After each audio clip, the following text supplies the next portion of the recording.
안녕하세요. 평생학교 시청자 여러분, 정신건강의학과 전문의 김병수입니다. 오늘은 공황장애 환자분들에게 흔히 동반되는 합병증 중의 하나인 건강염려증에 대해서 설명드리고자 합니다. 공황장애를 반복해서 앓고 재발하고 공황장애에서 벗어나지 못하고 있는 환자분들 중에는 건강염려증이 동반되는 환자가 적지 않습니다. 공황장애 증상이 심장이 두근거리고 호흡이 곤란해지고 감각이 이상해지고 어지럽고 쓰러질 것 같은 느낌이 드니까 신체적인 증상에 예민해질 수밖에 없죠.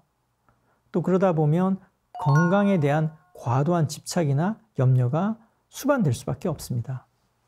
반복해서 증상을 경험하다 보면 의사가 괜찮다고 하는데도, 정밀 검사에 아무런 문제가 없는데도 반복해서 신체적인 증상을 경험하다 보면 의사 말도 잘 믿지 못하겠다. 검사 결과가 괜찮다고 하는데도 혹시나 놓친 것이 있는 건 아닌가 하고 염려하는 마음이 따라붙게 되죠. 실제로 공황장애 환자분들의 70%는 다양한 내과 질환, 신체 질환에 대한 두려움 때문에 다양한 의사, 다양한 진료과를 돌아다니면서 검사와 진료를 받는 것으로 알려져 있습니다. 내가 계속 반복적으로 몸이 아프다, 신체적인 증상이 생긴다면 그 누구라도 걱정이 따라붙을 수밖에 없겠죠. 염려하지 말라라고 해도 자꾸 심장이 두근거리고 호흡이 가빠진다면, 그리고 뭔가 죽을 것 같은 느낌이 든다면 혹시나 하는 마음이 들 수밖에 없을 겁니다. 병원을 찾아서 건강검진을 해서 내가 정말로 괜찮은지를 확인받고자 하는 마음이 생깁니다. 그것이 계속 닥터 쇼핑을 하고 병원에 자주 찾게 되는 원인으로 작용하게 되는 것이죠. 의사들은 공황장애 환자분들에게 설명을 합니다. 절대로 공황장애 때문에 신체적인 문제는 생기지 않아요. 공황 발작이 아무리 고통스럽고 숨이 막힐 것 같고 심장이 멈출 것 같은 공포감을 유발한다 하더라도 심장은 제대로 뛰며 폐에는 문제가 없습니다. 이런 증상이 아무리 고통스럽더라도 시간이 지나면 다 누그러지고요. 후유증은 남기지 않아요. 절대 공황 발작으로 죽을 일이 없습니다. 라고 안심을 시켜드립니다. 환자분들은 다행이다 라고 고개를 끄덕이긴 하는데요. 또 시간이 지나면 슬금슬금 불안해하는 환자분들이 적지 않습니다. 실제로 공황 증상이 재발하다 보면 의사가 괜찮다고 했는데 왜 또 이러는 거야? 또 왜 이런 증상이 생기지? 라고 스스로 의구심을 갖고 건강에 대해서 염려를 하는 마음들이 다시 올라오게 됩니다. 재앙적인 생각을 품게 되는 것이죠. 이건 뭔가 잘못된 게 맞아. 혹시나 모르는 거잖아. 혹시 놓친 게 있어서 뭔가 질환이 생길 수도 있는 거잖아. 한번 알아봐야겠어. 그러면 또다시 병원을 찾아요. 또 검사를 하고 싶은 마음이 생깁니다.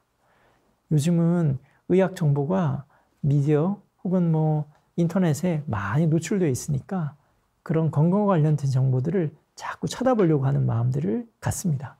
실제로 공황장애 환자분들 중에는 적지 않은 숫자가 건강에 대한 정보를 과도하게 찾아보거나 건강 정보에 과도하게 관심을 갖는 경우가 많습니다. 그런데 건강에 대한 정보, 증상에 대한 정보, 의학 정보들을 찾아보면 불안이 정말 좋아지나, 공황장애가 정말 좋아지나, 건강 염려가 가라앉나, 그렇지 않습니다. 불안해하는 것들을 줄이기 위해서 계속 찾다 보면 오히려 불안이 증폭되는 역설적인 현상이 일어나기 때문입니다. 건강 염려증도 마찬가지입니다. 내가 안심을 얻기 위해서, 내 증상에 대한 확신을 얻기 위해서, 내가 괜찮다는 이야기를 듣고 싶어서 건강 정보나 의학 정보를 찾다 보면, 들으면 괜찮을 것 같아. 이건 공황이니까 건강에는 문제가 없다더라 라고 이야기를 들을 때는 일시적으로 안심이 되는 것 같지만 오히려 자꾸 그런 건강 정보에만 의존하려는 마음이 생기고요. 그러다 보면 불안을 이겨내는 힘은 점점 더 약해지게 마련입니다. 우리의 마음은 역설적인 것이 많습니다. 불안하는 것을 누그러뜨리기 위해서 뭔가를 자꾸 행동하다 보면 오히려 불안이 없어지는 것이 아니라 불안에 더 집중하게 되는 역설적인 현상이 일어나거든요. 건강염려증도 마찬가지입니다. 내가 건강하기 위해서, 건강 불안으로부터 자유로워지기 위해서 뭔가 안심을 받기 위해서 하는 행동들이 오히려 불안을 부추기는 경향이 있죠.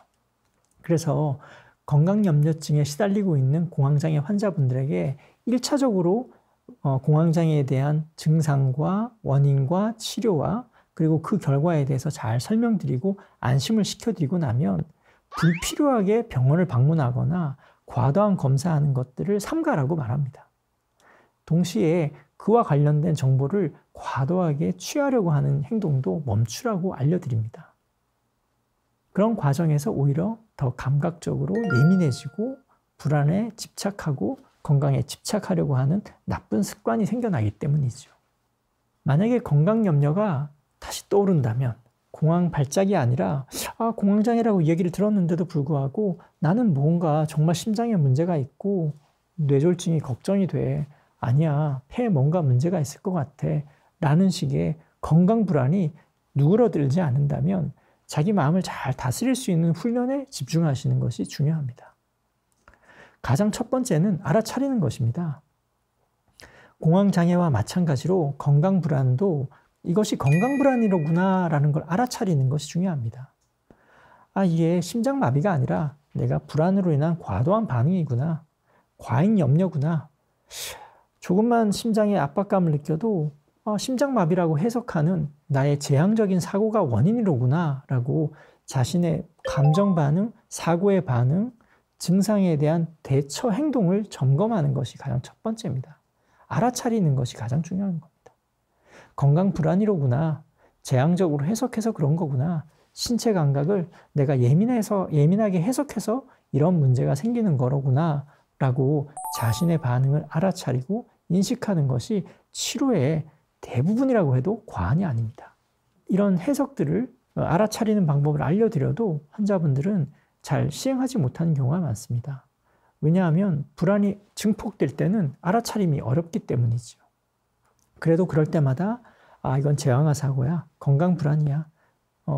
이건 문제가 생기지 않다라고 이야기를 했잖아 라고 의식적으로 반복하고 계속 훈련하는 것이 중요합니다.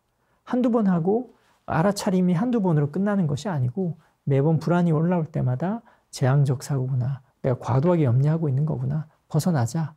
이건 내가 스스로 증상을 악화시키는 사고방식 때문이야 라고 자신의 생각을 알아차리려고 훈련하시는 것이 중요합니다. 두 번째는 건강정보를 찾아보시면 안 됩니다. 1년에 한 번씩 건강검진을 잘하고 계신다면 더 이상 추가적인 불필요한 검사를 받거나 과도하게 병원을 찾는 것은 삼가하는 것이 좋습니다.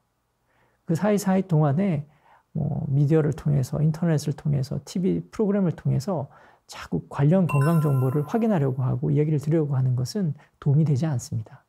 그런 것에 집중하면 할수록 증상은 더 악화되기 때문이죠. 이런 말씀을 드려도 불안이 슬금슬금 올라오면 또 찾아보고 또 확인하고 싶은 마음이 들 수도 있습니다. 하지만 그럴 때 다시 알아차리시고 주의 전환을 하셔야 됩니다. 건강 정보가 아니라 내 일상을 건강하게 만드는 방법은 뭘까? 불안을 완화시키기 위한 것이 아니라 내 삶을 풍족하게 만들 수 있는 행동은 무엇인가? 건강에 집착하는 것이 아니라 내가 좀 더 성취감과 기쁨을 느끼기 위해서 해야 되는 것은 무엇인가? 주의 전환하고 그런 행동으로 나를 옮겨놓는 것이 중요합니다. 건강 불안은 금방 없어지지 않습니다. 건강 염려증은 만성 질환에 가깝습니다. 반복해서 확인을 받아도 일시적으로 안심을 하고 나면 또다시 불안에 휩싸이는 경우가 적지 않습니다. 실제로 건강염려증, 공식적으로는 건강불안장애라고 하는데요. 건강불안장애 환자분들의 상당수는 만성화되거나 반복적으로 재발하는 경우가 적지 않습니다. 처음에 건강불안에 휩싸여 든다라고 생각될 때 빨리 알아차리고 벗어나지 않으면 그것을 계속 반복하다 보면 만성화되는 경과를 걷기가 쉽습니다. 다시 한번 말씀드리지만 알아차림과 주의 전환이 가장 핵심이라는 것이 잊지 않으셔야 합니다. 건강 불안을 유발하는 환경이나 정보에는 되도록 멀리 하시는 것이 중요하고 건강 불안이 생겨날 땐 알아차리고 회피하셔야 됩니다. 피하셔야 합니다. 그리고 그냥 벗어나려고 한다라는 마음가짐으로는 건강 불안으로부터 완전히 벗어나기가 어렵습니다. 좀 더 적극적인 행동이 동반이 되어야만 건강 불안으로부터 벗어날 수 있는데요. 나는 건강 관련된 정보를 찾지 않겠어. 건강과 관련된 생각은 하지 않겠어. 하는 것만으로는 벗어나기가 어렵습니다. 약간 불안해진다. 좀 답답한 느낌이 든다. 그럴 때마다 심장마비가 떠오른다 라고 하면 그만 그 생각해야지 정도가 아니라 나가서 산책이나 하고 오자. 나가서 바람이나 한번 쐬고 오자. 친구랑 수다나 한번 떠보지. 내가 좋아하는 음악 들으면서 마음을 좀 편하게 가져보자. 친구한테 전화해서 내일 뭐 할까? 약속이나 한번 잡아보자. 운동을 좋아한다면 나가서 운동이나 한번 하고 오자. 이런 식으로 행동이 수반하는 주의 전환의 행동이 동반이 되어야만 건강 불안으로부터 완전하게 벗어날 수 있습니다. 건강 불안은 스스로 다스리는 것뿐만 아니라 삶을 알차고 풍성하게 만드는 행동들이 수반되어야만 벗어날 수 있는 질환이라는 걸 인식하시고, 불안으로부터만 벗어나겠다가 아니라 삶을 풍성하게 만드는, 그리고 적극적으로 행동함으로써 불안에서 벗어나겠다라는 마음가짐과 실천이 수반되어야 벗어날 수 있다는 점을 명심하시기 바랍니다.